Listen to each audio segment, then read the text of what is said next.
Assalamualaikum warahmatullahi wabarakatuh, kembali lagi bersama saya di channel Zulkifli Tyler. Sebelum kita melanjutkan dalam pembahasan berita hari ini, bagi kalian yang belum subscribe channel ini, silahkan di subscribe dulu, tekan tombol loncengnya juga agar Anda selalu mendapat pemberitahuan dari kami.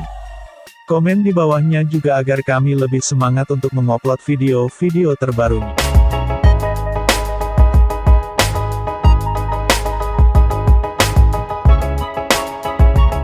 Barcelona mengumumkan bahwa gelandang anyarnya, Miralem Pjanic, positif terpapar virus corona.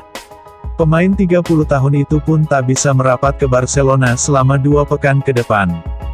Pjanic sudah mengumumkan perpisahan dengan Juventus untuk menuju Barcelona dengan nilai transfer 60 juta euro beserta bonus. Datangnya Pjanic ke Barca sekaligus menandai hengkangnya Arthur Melo ke Juventus.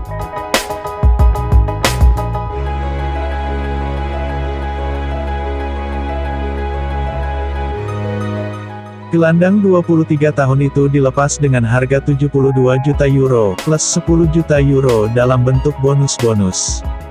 Belum juga tiba di Barcelona, Pjanic mengalami masalah kesehatan. Barcelona mengumumkan bahwa gelandang asal Bosnia-Herzegovina itu terkena virus corona. Miralem Pjanic dinyatakan positif dari hasil PCR yang diambil pada Sabtu, tanggal 22 Agustus setelah merasa sedikit tidak sehat.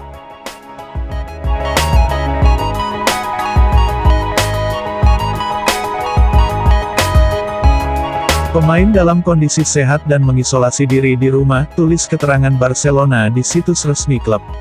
Oleh karena itu, sang pemain tidak akan melakukan perjalanan ke Barcelona selama 15 hari.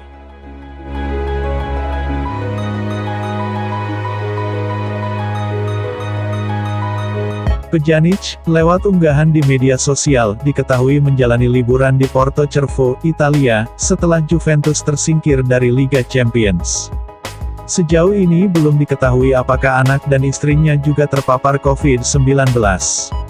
Keterlambatan untuk bergabung dengan Barcelona bisa menjadi situasi yang menyulitkan untuk Pjanic. Hal itu dikarenakan blaugrana kedatangan Ronald Koeman, yang menggantikan Quick Setien. Pelatih asal Belanda tersebut saat ini sudah mulai bekerja membentuk kerangka tim. Lini tengah menjadi salah satu sektor yang masuk dalam pembenahan Koeman. Demikian informasi singkat dari kami. Bagi kalian yang suka dengan video ini, jangan lupa like and subscribe, dan komen di bawah tentang videonya. Sampai jumpa untuk video-video selanjutnya. Salam olahraga.